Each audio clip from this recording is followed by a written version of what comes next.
Welcome to the 2025 Saudi Arabian Grand Prix at the Jeddah Corniche circuit. I have to say, on a circuit that doesn't reward finesse, this circuit is all about blind commitment, heavy braking from high speed. It's got one interesting corner which is banked, so it's kind of line locked. The rest of it is just how brave you want to be in traffic, going through very, very quick S's and then breaking into that last corner, a very wide entry hairpin leading onto the finishing straight. It's not a circuit where I think the great drivers would give 100% on a Friday when there's so much traffic out there. I think Fernando Alonso summed it up when he said, only 20 cars on the track, but I seem to have passed 26 in 1 minute. And it was like that. I mean, it's just cars everywhere. And a lot of them out of the way, staying offline, but nonetheless being in the way if you're coming through in 6th, 7th gear through a blind left or right-hander towards the end of the lap. I said from day one with this circuit when it first appeared that there's not a lot of skill required in that. It's all commitment. I say skill, relative skill amongst the Grand Prix drivers. Obviously there is compared with them and us. But amongst the Grand Prix drivers, it's not a massively skill-defining circuit. It's all about commitment. And to some extent, it's about your track position and where you're actually placed. And that we saw some very, very near misses today. And I hope we get through the weekend. I've said this every time we go to Jeddah. I just hope we get through the weekend without something serious happening. We did have some incidents as it happened. We'll get onto those in a second. But McLaren Mercedes, absolutely brilliant today. Lando Norris, yesterday, I think, said the McLaren is no rocket ship. I'd love to see Max's face after he drives it and realizes it's not that quick. Very weird thing for Lando to say. Disrespectful, I think, to the engineers that have produced this rocket ship. Apart from anything else, they love to hear their driver telling everybody how good the car is, I would have thought. And then you'd also think that it makes Oscar Piastri look even better, because if he's doing that in a car that isn't a rocket ship around Bahrain, then how good is Oscar?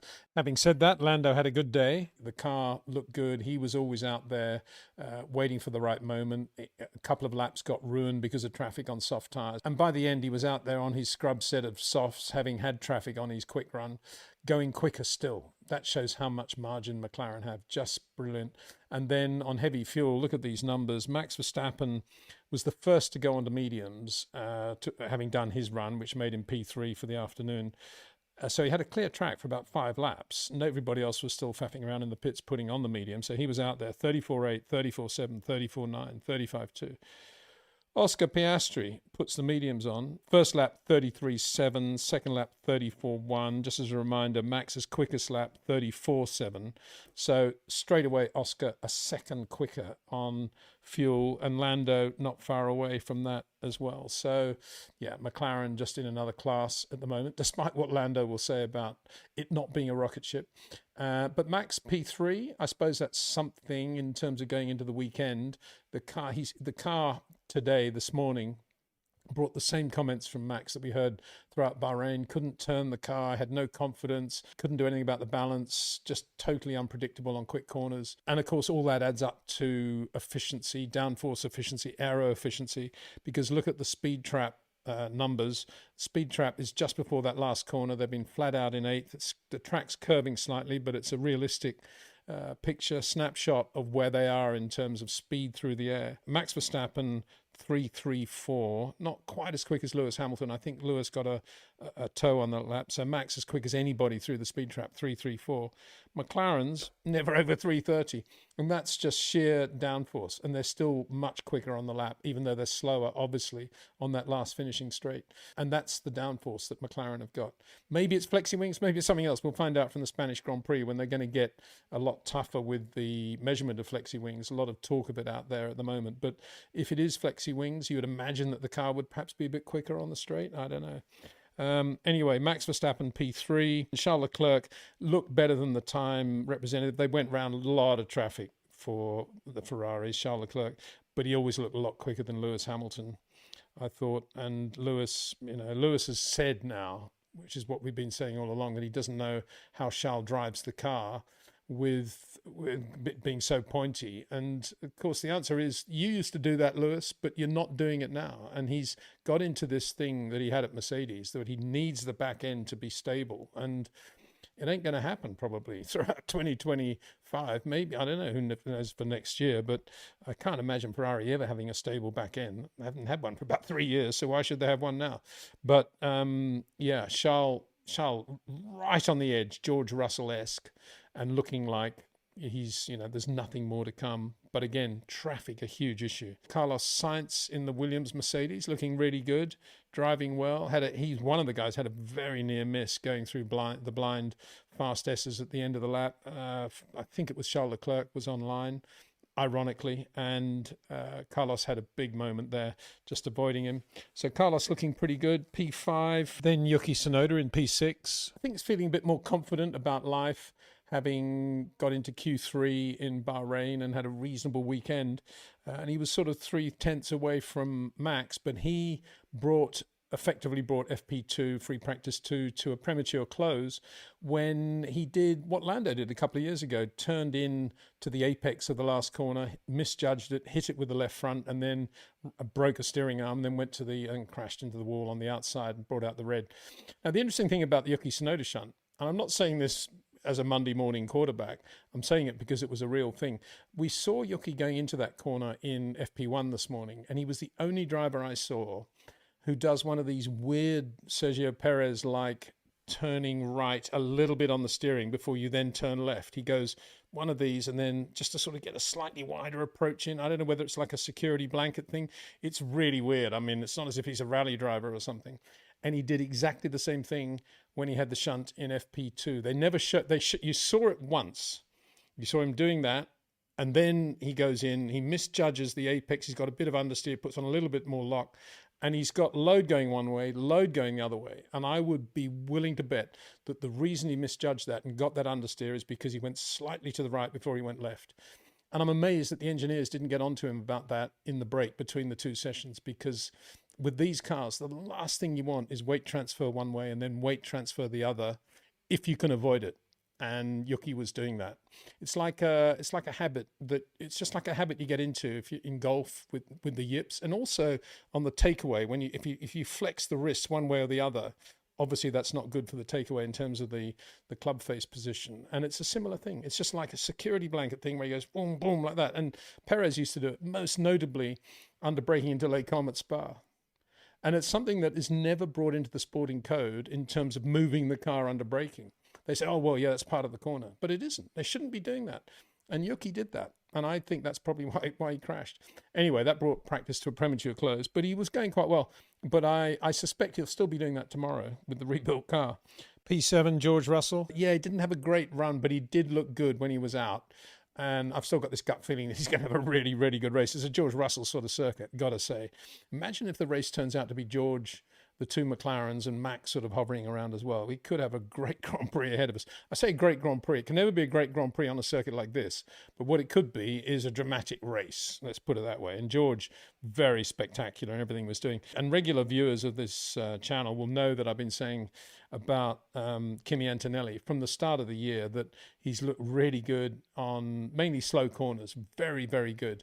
Short corners, very, very good in the way he's getting the car in, braking and everything else. But I've been quite nervous about him on fast corners, particularly medium fast corners as well. And that was exactly the story we saw today. He looked very scary, I thought, on the medium and high-speed corners. Had several moments over the curbs. I mean, if this was a circuit without a lot of curb and without a lot of runoff area, and it was just concrete walls, hate to think. But he doesn't look confident. He did hit the wall coming quite hard as well, coming out of the last corner. Last corner, you could say, well, that's a slow corner, but it's not my definition of a slow corner in the context of what Kimi does really well, because it's not a sort of corner where you can really benefit from having that great feel for the front end and getting in early. It's such a wide entry there. It's a bit like the hairpin at Kota in Austin. It's so wide, there's only one way to take it. A bit like also the hairpin at, not wide, but again, the constant radius thing in Suzuka as well. So yeah, he hit the wall coming out there, and he doesn't look that confident on the fast corners. And I wonder how Mercedes will then handle this going into the weekend for him. They probably think, oh yeah, he's just new. It'll all come to him. But I think there's an issue there in terms of his slow corner talent, which is unbelievably good, and how quick these cars are on fast corners. And he can't do what he wants to do with the car on very fast corners. Whereas George, of course, is boom, boom, boom, boom, like that. Blink and you miss George. Well, sparks everywhere, of course, as well. Pierre Gasly was quickest this morning. He's driving so well in the Alpine, and he's really loving working with these new race engineer as well. They swapped engineers around after the Chinese Grand Prix weight drama, and they're really gelling, and that's a great thing for Alpine. Not so good for Jack Doohan today. He didn't look bad, but again, he was using a lot of road. Looked a little bit Kimi Antonelli-esque through the quick corners. And so, yeah, I just can't speak highly enough about the rocket ship called the McLaren Mercedes, the MCL 39, and what a job Rob Marshall and the team have done there, and Pete Prod. Just every circuit they go to, just right there. Oscar Piastri, a scratchy day, but then again, it's only a Friday and it's a very scratchy circuit in terms of making mistakes and avoiding big dramas. That's the main thing, I think, going into Jeddah. Avoid the big drama with the traffic and everything else. Qualifying's not going to be easy. Q1 tomorrow is going to be a drama for sure. All those cars on track, Fernando. And just before we go, a very quick word again about the Lotus 98T based watch produced by REC Watches, using some of the original aluminium from the plenum tubes on that actual car raced by Ayrton Senna in 1986, reforged, and it's part of the face and the back of the 98T REC watch. Amazing thing to have. I'm mentioning it again. I'm thinking now of Gerard Ducarouge, who designed that car, and what a great guy Gerard was. He was an absolute racer, the antithesis in many ways of modern Formula One, which is all about committees and subcommittees and sub-subcommittees. Gerard was his own man, did his own thing. And to Peter War's credit, back in 1983, back end of 83, when he hired Gerard, it was on the basis that, Gerard said, I'm only going to come to Lotus if I can do the whole thing myself. It'll be my car. I don't want to have to answer to anybody. I'm not going to bring anybody with me either. I'm a lone wolf. I'm going to be doing this on my own. I'll use the Saint-Cyr wind tunnel in the south of France for it. And he arrived sure enough, at Ketteringham Hall in Norfolk, and just like a whirlwind, filled the void in many ways that had been left by the passing of Colin Chapman at the end of 1982. Lotus had gone into a bad time after that, splitting their efforts with two cars, a turbo car and a Ford Cosworth car, both on Pirellis, one driven by Elio, the turbo car, the Cosworth car by Nigel. Both cars very troublesome. And when Gerard joined, Lotus were in a slump, and Colin had gone, and nobody knew what the future of the team was going to be. And nobody knew what Gerard Ducarouge was going to be able to do there. A Frenchman suddenly arriving at Lotus. Of course, he'd had a brilliant record with Ligier in 79, 80, and then gone to Alfa Romeo and done a fabulous job for Alfa as well, particularly for Bruno Giacomelli and Andrea De Cesaris, who was so quick in 1982. But here he was. Jabby Krombach actually put Gerard Ducarouge with Peter War. And Peter, to his credit, as I say, allowed Gerard to come in and just have a clean sheet of paper and get on with it. So the first thing Gerard did was, two things. The first thing he did was come in with his Delsey briefcase that he always used to carry around, even in the Ligier days, and introduce himself to everybody, and just this whirlwind arriving. And of course, when he got to the drawing office, Tim Densham and Steve Hallam, the two race engineers, thought, wow, look at the briefcase. He's got the Alpha drawings in there, mega. And eventually opened the briefcase, and inside was a big duty-free 200-pack of Marlboro cigarettes, as it would be for Gerard, nothing else. Then he spent a bit of time decanting all the Marlboros into John Player special packets, which everybody had a laugh about. And then he got down to business. And very quickly, he decided that the way forward was to adopt the 1982 Lotus 91, designed by Martin Ogilvy. Very good car. Nigel finished third in the Brazilian Grand Prix that year. Elio De Angelis won the Austrian Grand Prix in that incredible finish with Keke Rosberg. That was the Lotus 91 Cosworth car. Gerard said, that is the car, and that is the car I'm going to put the Renault turbo engine into the back of. Let's go motor racing. And he set himself a 5-week goal to have the car designed and ready to go. And he did it in 5 weeks. I don't think that'll ever be repeated in the history of Formula One. And I tell that story because the 94T, the car that appeared in the 1983 British Grand Prix at Silverstone, which Elio then promptly put on the second row, and Nigel didn't do any laps at all in practice because it had a chronic electronic problem, and they had to replace the loom on Saturday night, which they did. He went out at the warm-up Sunday morning. For the first time that weekend, he actually had all the cylinders firing, and went out, the V6 went out, and was reasonably quick in the warm-up. I think it was about 10th quickest. And I remember chatting to Nigel that morning. I was still a journalist at Autocar, and went up to him and said, what's it like? And he said, oh, I've got a race car. For the first time in 6 months, we got a race car. It's got balance, it's got grip, it's brilliant. And Nigel then sat down with Steve Hallam and did a setup for the race based on 3 laps in the Sunday morning warm-up, and finished 4th in the Grand Prix from, I don't know where he was, I don't know, 12th or something, maybe more, 17th, I think. And that was the turning point for Lotus. He then finished 3rd in the European Grand Prix at Brands Hatch. And I tell that story because that 1983 Gerard Ducarouge car then evolved into the 1984 Ducarouge car on Pirellis again, that was very competitive in the hands of Nigel and Elia De Angelis. And then Ayrton Senna joined Lotus for 85, and it was an evolution again of that car. And that, of course, gave Senna his first Grand Prix win in Portugal in 85. And then, of course, it became the 1986 98T Renault that we're talking about with in the context of REC watches. So you can have a little piece of that history, a little piece on your wrist, and details, of course, of how you can get onto the website, REC Watches, in the description of the video below. So the McLaren show presumably will continue tomorrow. The point of interest, of course, is whether Lando can stay on top of the precipice this weekend and how near Oscar's going to get to him. So we'll see what happens tomorrow. Thanks for watching. Big thanks to Jetcraft, to OEM Exclusive, and to Track Ninja. See you tomorrow.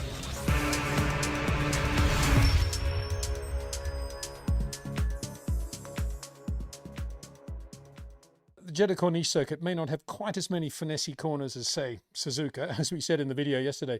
What it does generate, however, is a pressure cooker, particularly going into qualifying, partly because of the proximity of the walls, partly because those S's are so quick, partly because there are lots of chicanes and heavy braking into those chicanes, and partly because there's so many things that can go wrong there in terms of traffic and obviously making a mistake. The curbs are vicious.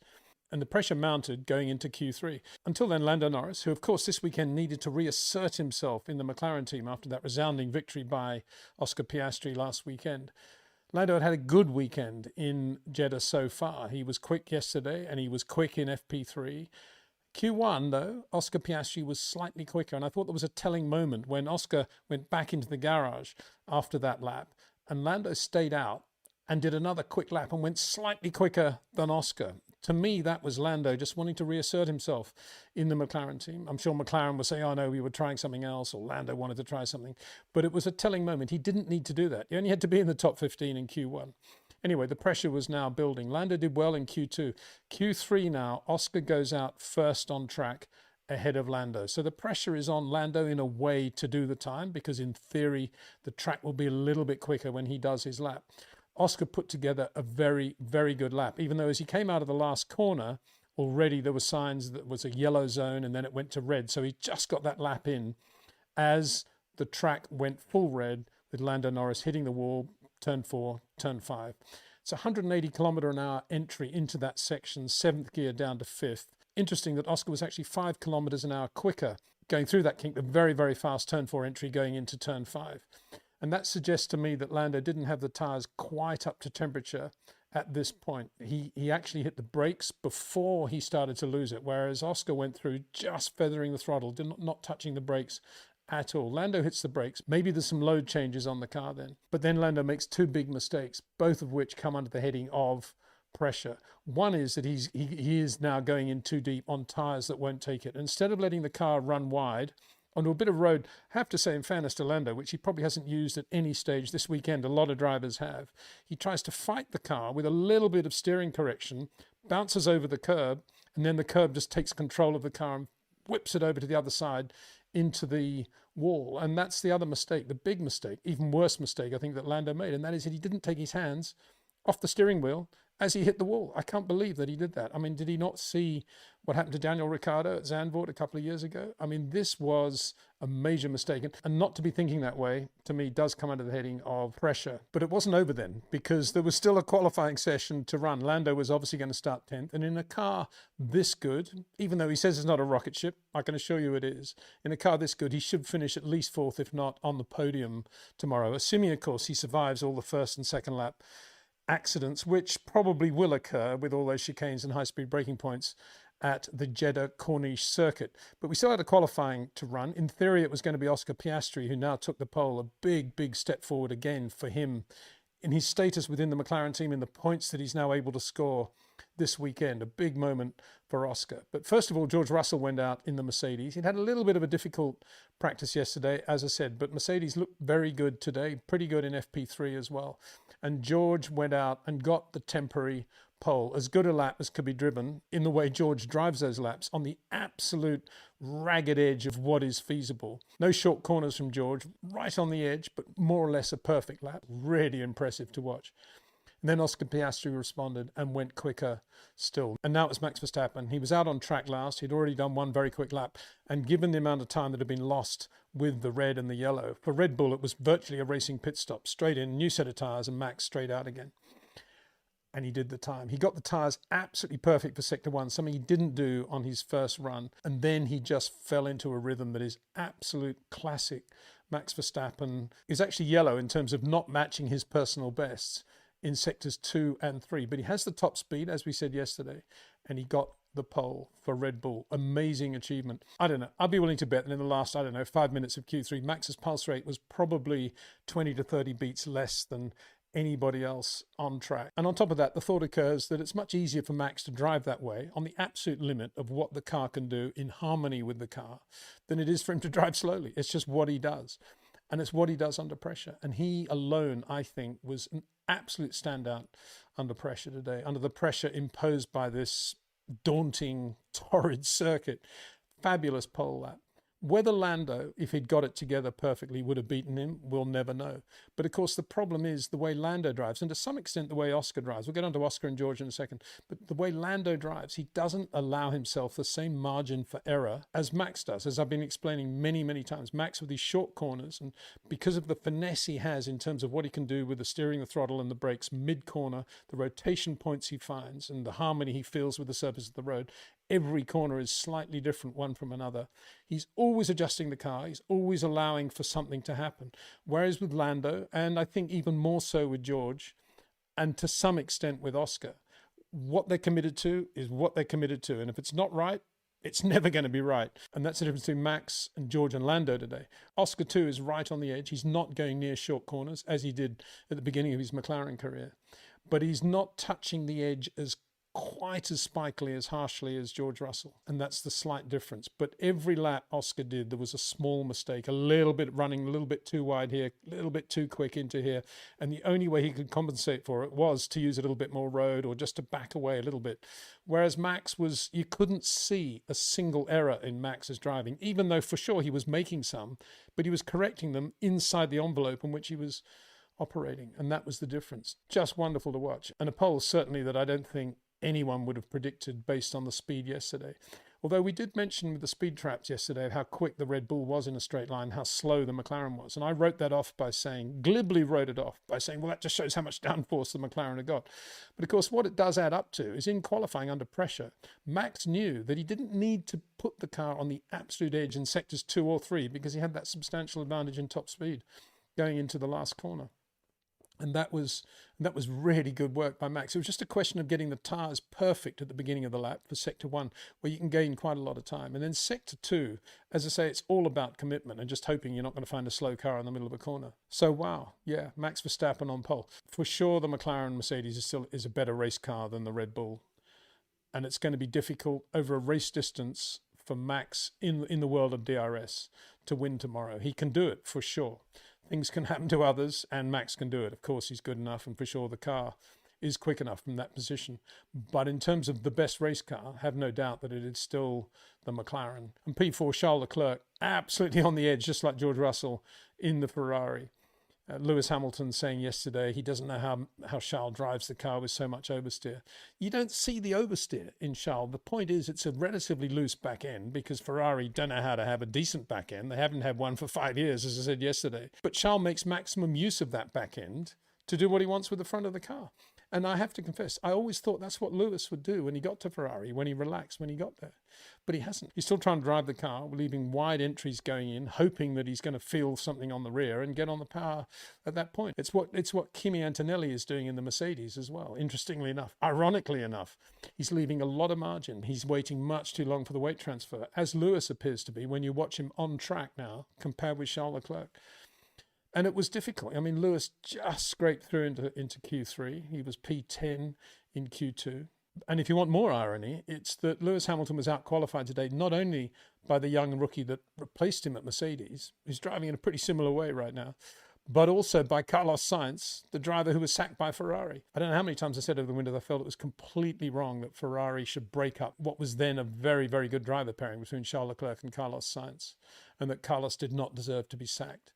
And dare I say, I think I've been proved correct, because there he is in the Williams now. I mean, he must be the happiest guy in Saudi Arabia right now, I think, Carlos Sainz, to have out-qualified Lewis Hamilton this way again. Yuki Tsunoda did a pretty good job to be P8 for Red Bull. At least he's there now, getting into Q3. That'll give him confidence, particularly as he now seems to have stopped that weird transitory curve thing going into the last corner. And he could score some decent points tomorrow, I think, in the other car. Pierre Gasly was under pressure, but delivered when he had to in Q1 and Q2. Very good job again in the Alpine Renault. And, of course, Lando Norris starts P10 in the McLaren Mercedes after that shunt. And now let's have another quick look at that black and gold Lotus 98T Renault, Ayrton Senna's car from the 1986 season. His race engineer was Steve Hallam, and Steve, incredible career really. Started with Nigel Mansell, then Ayrton Senna at Lotus, and then went to McLaren, where he was race engineer for Mika Hakkinen and Kimi Raikkonen. So you can say he's kind of run the full gamut. And here he is capturing, I think, a lot of the mood of the time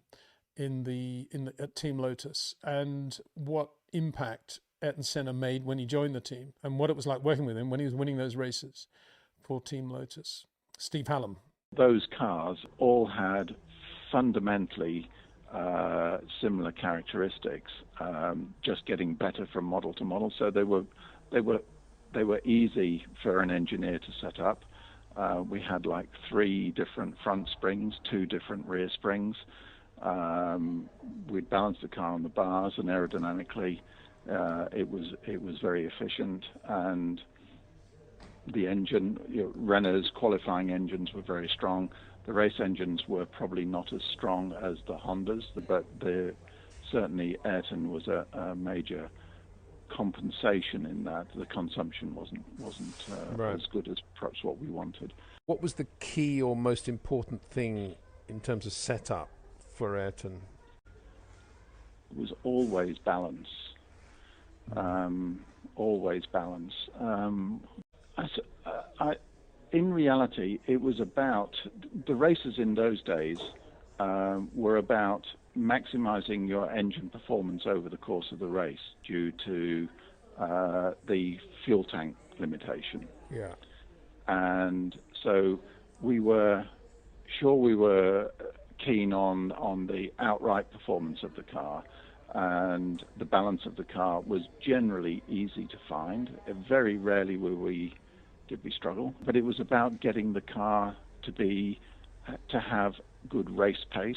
In other words, not have to wind the engine down too much relative to the others to actually get to the end of the race, but also have pace during that period of time.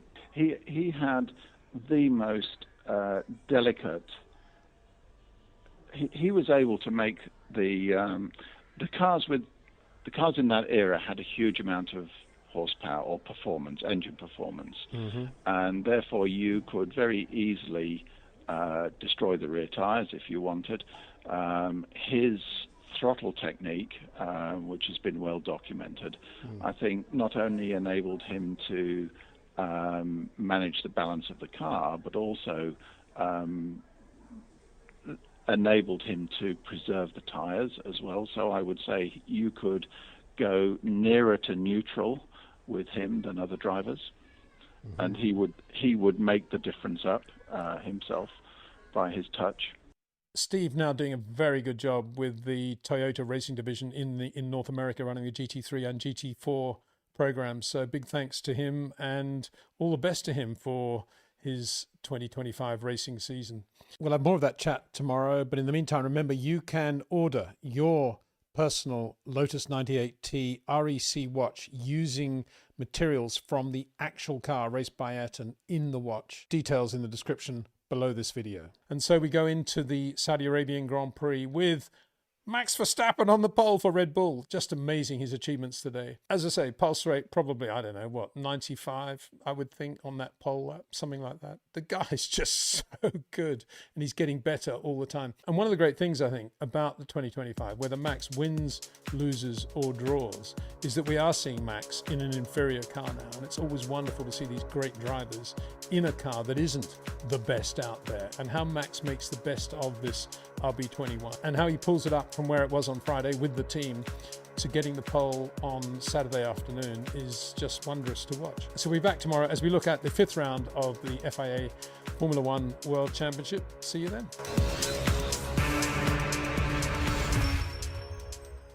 As race day dawns in Jeddah, much is being made of Max Verstappen's qualifying lap, his pole lap, and justifiably so. What a superb performance. A lot of the focus on Sector 1, where he was slightly quicker than Oscar Piastri. I suppose it's natural to focus on that. But for me, the most fascinating part of Max's lap was the approach to the last corner, which is, I suppose it's a disservice to call it a hairpin because it's a quick entry. It's a wide entry. It does tighten up. Obviously, there's a wall on the outside. But the key thing about that corner is there's a long straight afterwards, and that, of course, affects your terminal velocity as you're heading towards the start-finish line, the timing line. So let's have a look in detail how Max drove that section of the road compared with Oscar Piastri. And I mentioned several times in the videos we've put out so far that the Red Bull is considerably quicker than the McLaren Mercedes in a straight line. Well, actually in qualifying form in Q3 at that point, Max's top speed was 332 on that lap. Oscar Piastri's was 330. So we're talking 2 kilometers an hour, still significant, but nonetheless not as big as it shows up on the trap statistics. So that's because this is this one specific lap. And don't forget, through Sector 2, Max had to pass George Russell. George moved out of the way. He was going slowly, but nonetheless, there is a slower car in your peripheral vision. So he probably didn't have the greatest of all Sector 2s, which probably accounts for why he was yellow there. Anyway, we're going now into Sector 3. Max has got this slight top speed advantage. But the key thing here is to see how Max Verstappen brakes at high speed compared with Oscar Piastri, who we know is super quick as well, but I've always defined, at the moment anyway, since his early days at McLaren, when he was tending towards great short corner technique, he's now much more of a wide entry, high minimum speed driver, late braking too, tends to do most of his braking in a straight line. So let's see how these two compared, bearing in mind there is load on the car as the car is braking into turn 27, that last corner. So Max is at 332.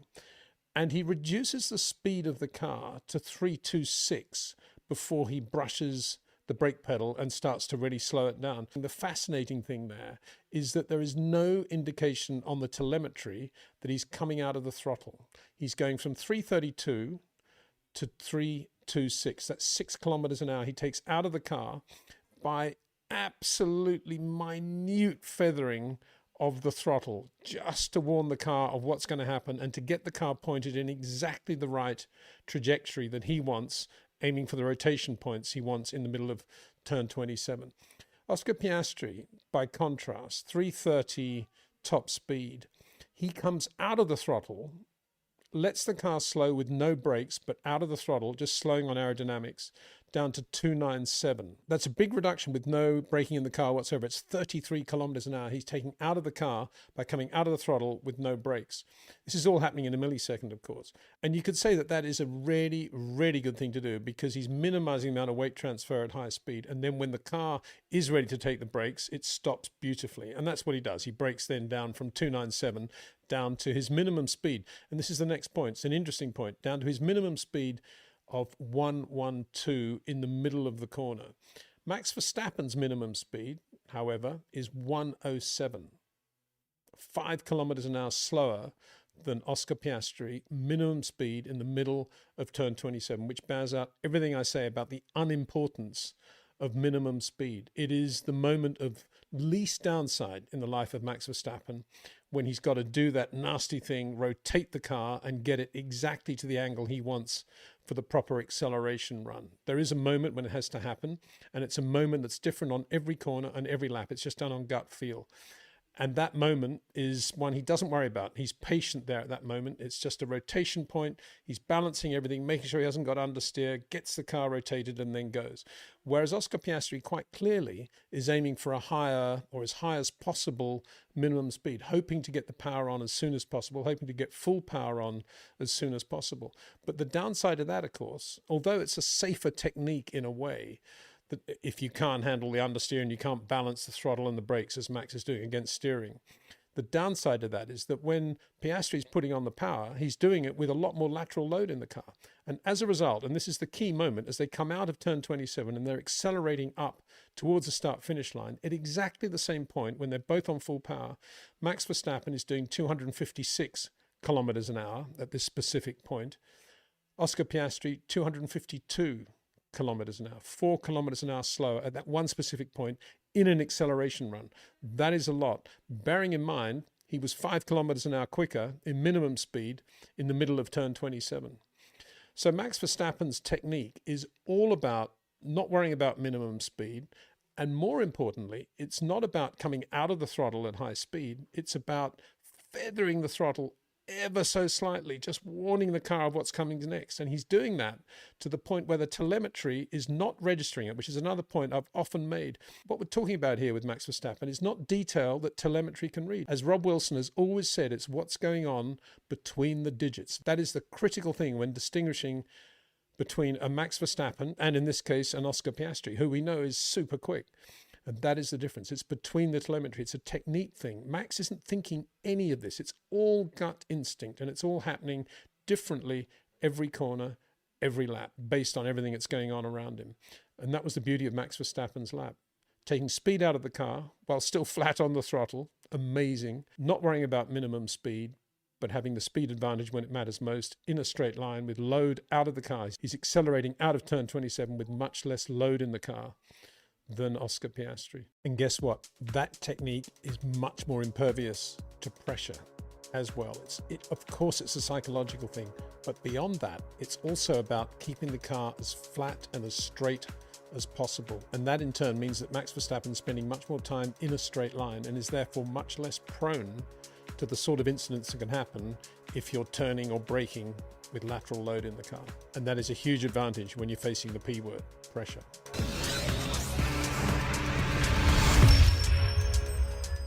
Well, Max got the pole yesterday, a much acclaimed pole, but it didn't do much good in the race. It only lasted for a couple of 100 meters before turn 1, and by then it was all over. The race belonged to Oscar Piastri. And at this point, I do feel like reminding everyone that I've been banging on for I don't know how long about how the pole sitter, the pole winner, should, on the Saturday night, when he gets the pole, Saturday afternoon, be allowed then to choose which side of the grid from which he wants to start. And I say that because there are certain circuits on the calendar where you're almost better off to be qualifying second. This may well have been one of them. Another one that springs to mind is Austin. And I think Brazil is another circuit where if you are on the inside, it's a very short run, just like Austin and just like Jeddah. If you're on the inside, you only have to make a mediocre start, basically to have the inside running going into the first corner and to control things. As it was, Oscar Piastri made an excellent start from the inside. Max is on the outside, admittedly on the clean side. But already Oscar was alongside him even before they got to the braking area. And there was no way in the world that that wasn't going to be Oscar Piastri's corner. And Max in that situation is always going to do what Max does. He's going to fight to the bitter end. And of course, he ran wide, went over the runoff area and took the lead into the first lap. But it didn't do him any good because he then got a 5-second penalty for that. Max's argument over the radio to the team was there was no way Oscar was going to make that corner at that speed. He forced me off.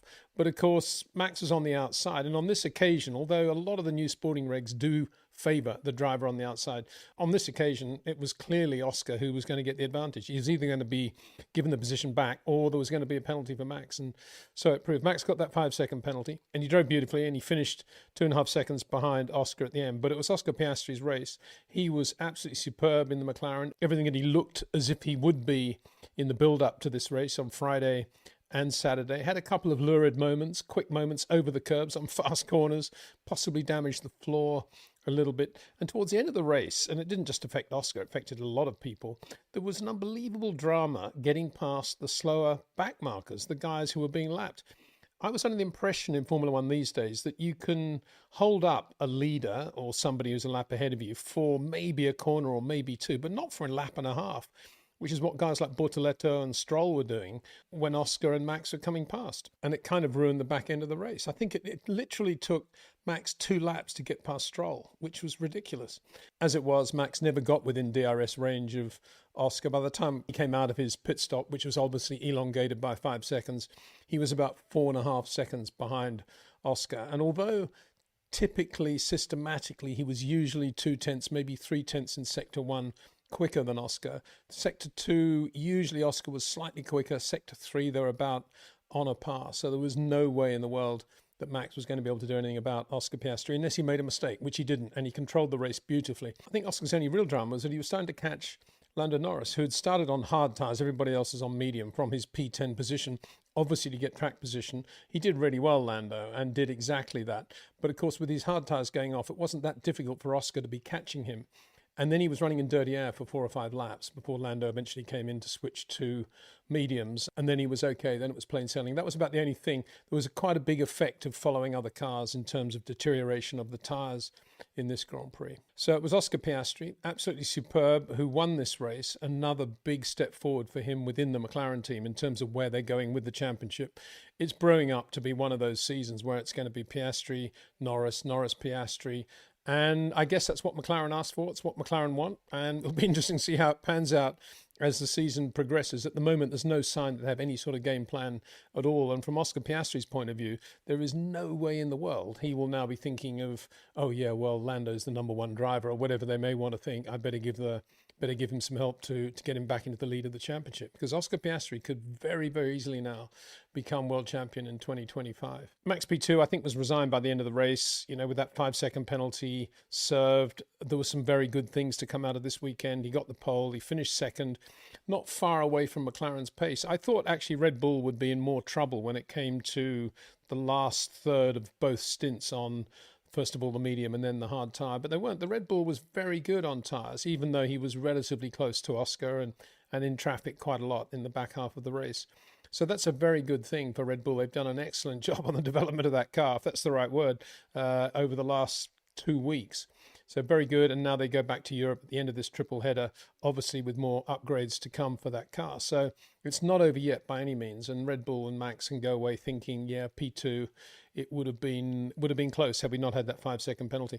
Indeed, if Max had given position straight back to Oscar as that accelerated out of turn 1, turn 2, it would be interesting to think about how that race would have gone. Assuming they hadn't had some sort of drama, collision or whatever, I think Oscar would still have done it. I think he had the better car, but having said that, he's slightly more prone to mistakes than Max, so it would have been very, very close. P3, an excellent Charles Leclerc. How many times have we been saying that? I mean, talk about over-delivering again, given the performance of the Ferrari. A brilliant drive by Charles Leclerc. Lando Norris catching him very, very fast in the closing stages of the race, but Charles, no mistakes on tyres that were going away, and finished third for Ferrari. I mean, if Ferrari's barometer was the 7 times world champion Lewis Hamilton, if that was the barometer of how well the car is going, they'd be in massive depression by now, because Lewis was beaten soundly, not only by George Russell, who finished 5th behind Lando, but also by Kimi Antonelli, who finished 6th in the other Mercedes. Lewis beaten by his young replacement at Mercedes. And to drone round in 7th place, as he did, was very, very disappointing for Ferrari, for the fans, I guess, and certainly for Lewis, because it's one thing to finish the race with maybe no balance, no grip, whatever it was going to be. But for Charles Leclerc to drive the blinder that he did in the same car, again, just underlines the issues that are going on now with Lewis at Ferrari. Just going back to Lando, he definitely had the face on, the eyes on, before he got into the car in the race today to make up for what happened yesterday. And he drove well, he made a good start. Most of his passes were very clean. And then after his pit stop, yet another typical Lando brainstorm. He kind of played with fire, with the white lines coming out of the pit lane exit. And you wonder why he would keep doing things like that. I mean, there was the jump start. It wasn't really the jump start. It was the anticipated start from which he then had to brake, that he got the penalty for in Bahrain. And now almost a similar silly thing in Saudi Arabia. And it is a bit of a trademark of Lando Norris. As I said recently, he has these sort of brainstorms where things just don't go as they should. You don't see Oscar Piastri doing that sort of thing. And Oscar very laid back in victory, just thanking the guys. Nothing, no screaming, no over the top stuff, just very, very cool. Very, very impressive to see how he operates now as he's getting more mature and he's getting these wins under his belt. And he can sniff, of course, that he is potentially going to be able to win a championship. The Williams-Mercedes drivers did a very good job today. Carlos Sainz and Alex Albon finished 8th and 9th. And Isaac Hadjar again impressing in the Racing Bulls to finish 10th after a relatively quiet build-up to the Grand Prix in practice and qualifying. Another very good race drive by Isaac Hadjar. And Fernando Alonso was 11th for Aston Martin, which I guess he will say yet again, and I'm sure he's absolutely right, was the best that car could do. You really got to wonder what's going on there at the moment. But Fernando lucky to finish the race because I've got to say a reckless Gabriele Bortoleto just drove across straight into Fernando on the straight just before the braking area into turn one. He was having a battle with Liam Lawson at the time, but had no idea that Fernando was there and just drove into him. It looked at that moment to me as if this particular rookie was completely out of his depth in terms of actually having a race wheel-to-wheel battle in a Formula One environment. And it was a very, very nasty move that we saw there. There was the predicted first lap shunt, this time between Yuki Tsunoda and Pierre Gasly. Shame both of them out. It was a racing incident. It was a typical thing of running side by side out of those chicanes and wheels getting interlocked. Not a fan of those chicanes, not a fan of that circuit overall, as you probably gathered. And it was quite a big shunt for Gasly. He went in backwards into the wall. Yuki Tsunoda tried to continue, but it was no good. So those two were out, which is a shame. Both of them potential point scorers today. But inevitably on a circuit like this, you are going to have these first corner shunts, just as you're always going to have a drama between the two guys on the front row of the grid going into turn one. It's not unusual. We've seen it before many times. We also had a replay to some extent of 2021. For a while, there was Max and Lewis Hamilton after Max's pit stop. Lewis running a longer stint and playing around with DRS going into turn 27, as they did in 2021. And there was similar DRS argy-bargy, not quite as sophisticated, I think, as the Max Lewis stuff when Lando got involved with Lewis as well, trying to pass him. Lewis knows how to use the DRS around Saudi Arabia, that's for sure.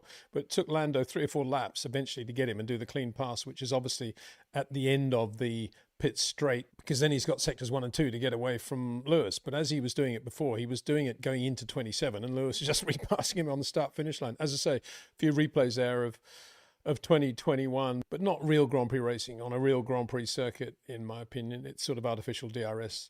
Let's have some fun type stuff. In the meantime, let's have another listen to the thoughts and words of Steve Hallam, who was Ayrton Senna's race engineer in 1986 on the Lotus 98T Renault. And it's from this car that some materials have made their way into the latest timepiece from REC watches. He was probably the most sensitive individual I've ever experienced in the cockpit in terms of feeling the car. I want to use the word delicate, but that's not the right word. Sensitive is probably the best word.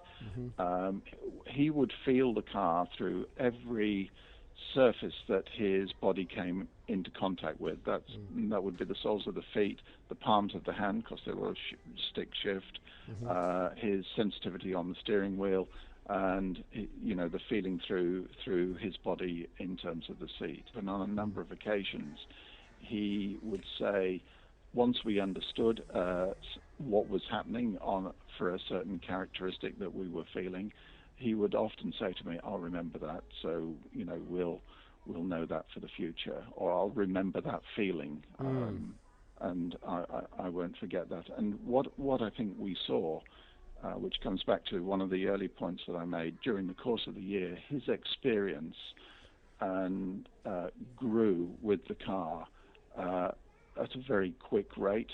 And so by the time we were setting the car up at the end of the year, he knew where he needed to be, and we could get there pretty quickly if it wasn't there when we started. I would just say he taught us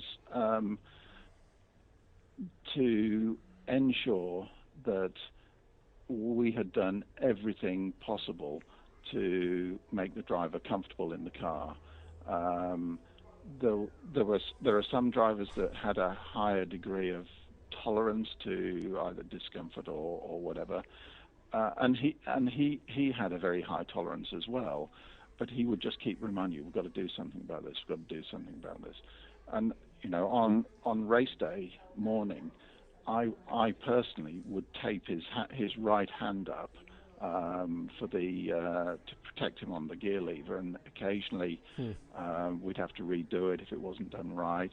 He was always conscious of never using either a pair of gloves or a helmet or shoes that he had never run before for an important drive such as qualifying or the race. He was just very.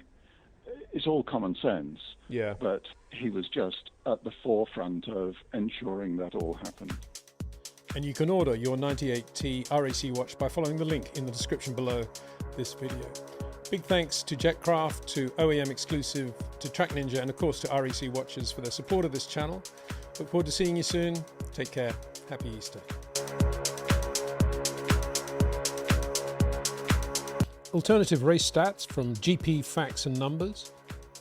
975th World Championship Grand Prix for McLaren. 525th World Championship Grand Prix for Sauber. 380th Grand Prix led by a Mercedes engine. 630th podium for Scuderia Ferrari. 175th fastest race lap for McLaren.